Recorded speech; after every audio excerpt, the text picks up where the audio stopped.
Hello peeps, welcome back to Big Deck Player with me, Matt Sparks. Today we are taking a look at a Mage deck. This one I found on Hearthstone.com, and it's called Getting Back Number 1, which I'm assuming is getting back to Legendary. This is a Mage deck. Let's take a look at what we have in the deck, shall we?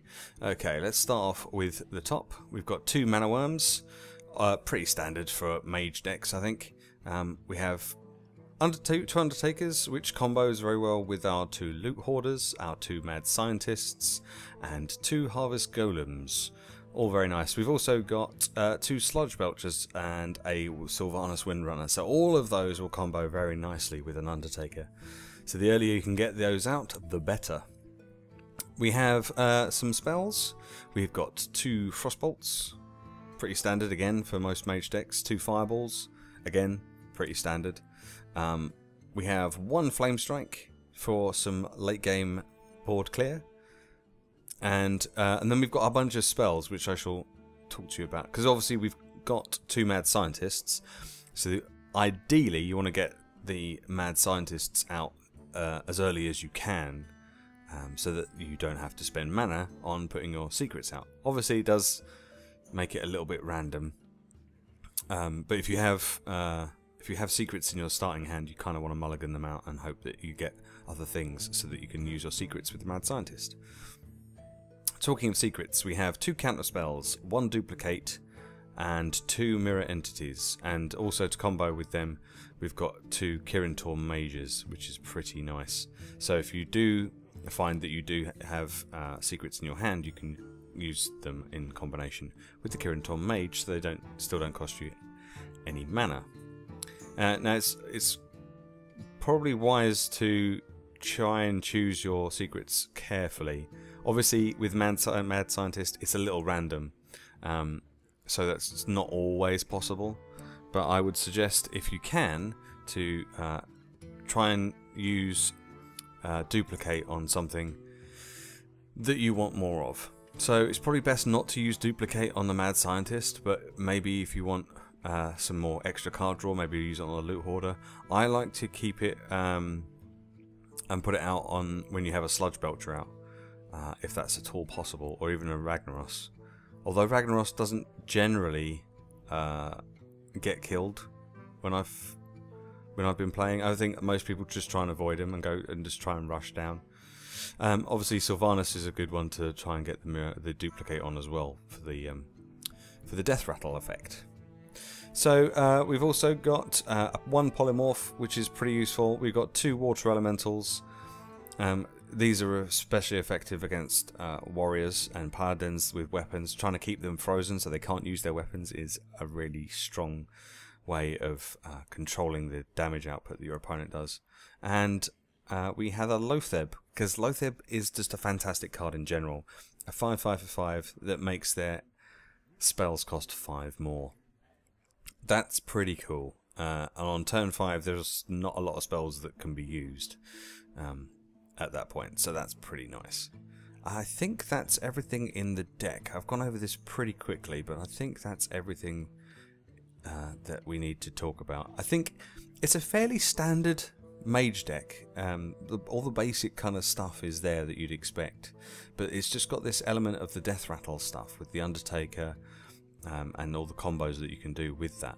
But it works really well, and sometimes you don't need any clever gimmicks. You just need a fairly strong deck, and this has proven to be that. So let's take a look at it in action. Jaina versus Throne. For Doomhammer. You asked for it. Alright, so we're up against a Shaman. This I like. This can go, because we kind of want to get Mad Scientists in to get our spells up. So I'll keep these 2 and hope... Oh, a Mana Worm, that'll do. I'll take that. We can keep the Undertaker to one side until...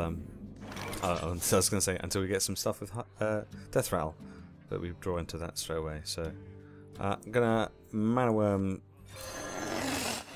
to begin with, and see what he puts out next. Because he might decide to put out something that has 3 health, in which case I can just take it out with a Frostbolt. Or he might decide to use one of its silences. No, he's going to use a rock biter. That's fair enough, I suppose.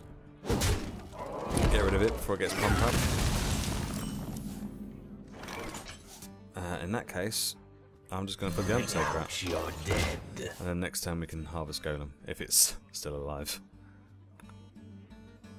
Let's see, has he got something to play for turn 2, or is he just going to use a totem? He can put a totem out if he wants, it's fine. Looks like he's thinking about putting a totem out. What to do? What to do? Oh, no, it's coining. And... Don't mess with Tusk. oh, okay. Right then. Cool, another one. In that case, I will kill that off. And kill that off. And then put another Undertaker out. You're dead. And hope that he doesn't have a Fork Lightning. Because that would suck. That would suck a lot. How has he still got 5 cards? And he had the coin. This is not fair. It's not a fair game. Okay, we can deal with that. Where were you last game? I needed you last game. Alright, Harvest Golem. That'll buff that one up to a 2. We'll use that to kill that off. And then we'll hit him for 2. Drawing into a Sludge Belcher right now would be awesome. Which one's he going to take out? He's going to take that one out. Okay. That's fair enough. That's probably what I would have done. Oh, that's not what I wanted.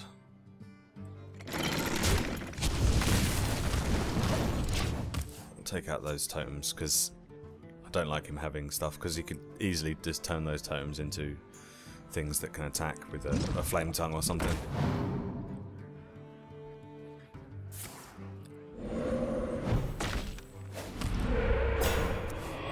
Okay.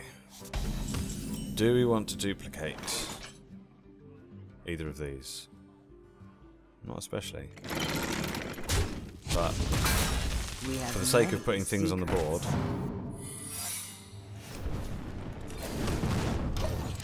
I shall.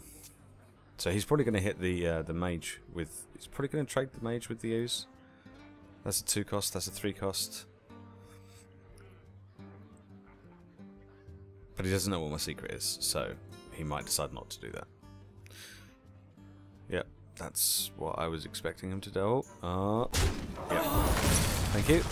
I've got 2 more of those, so I can play them if I get any more secrets.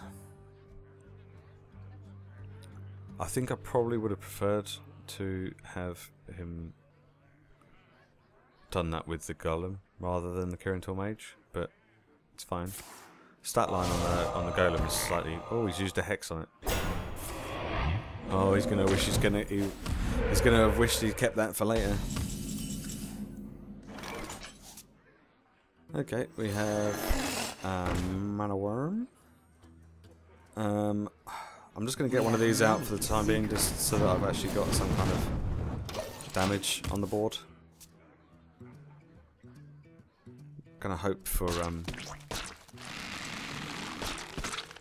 some other creatures. Well, we could polymorph that.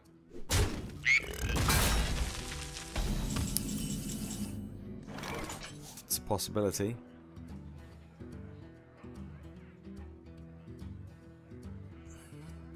Or we could Ragnaros.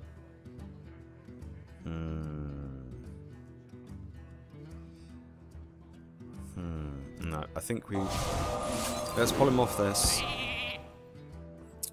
Let's...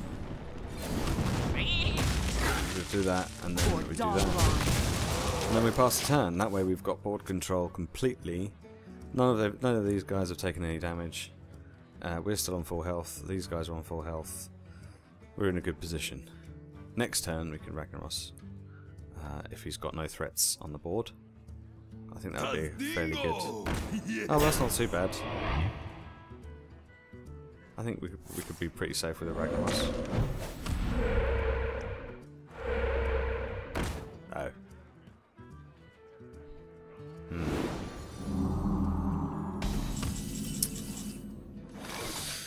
Well, let's see.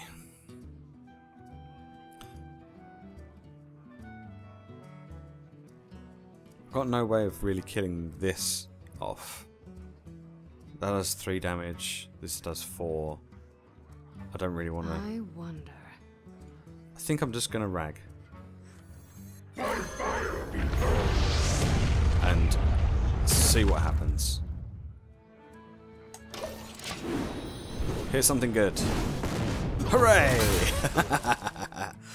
Okay, I got a bit lucky there. that was a bit lucky.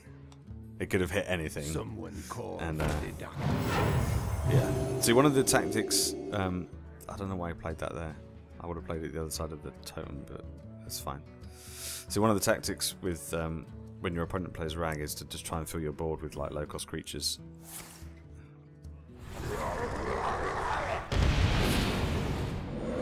Is he going to use both of those to take out rag? Wow, he is. Okay.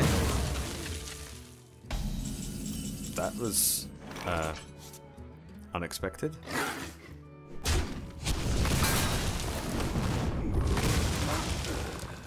I guess we put out for $1 this guy and pass the turn. I'll keep this in case I need it for removal. Wow, he's getting a bit. Cleanse the Sunwell. He's getting a bit stuck for cards by the looks of things.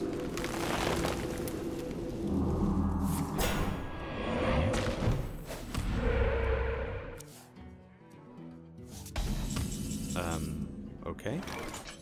Well, we can put this out with the counter spell, so that's 3 mana. Let's see, what should we do? What should we do here? Well, I think start off by getting rid of that,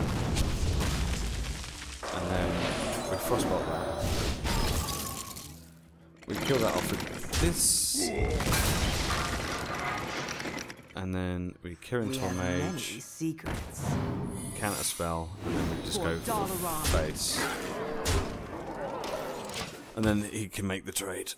I think we're in a fairly strong position. I don't think he's going to be able to come back from this.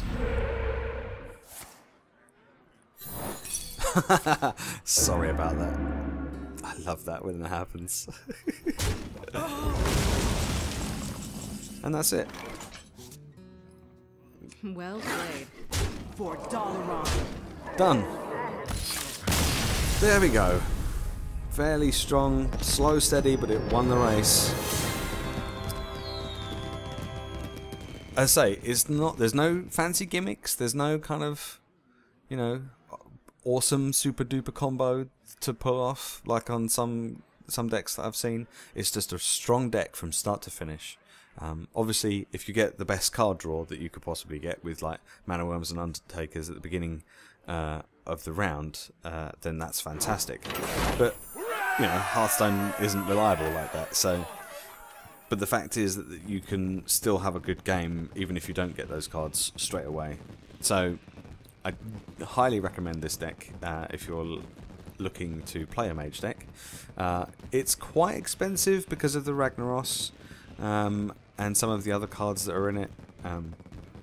But I think if you've got most of the basic Mage cards, you should be pretty good to go with this deck.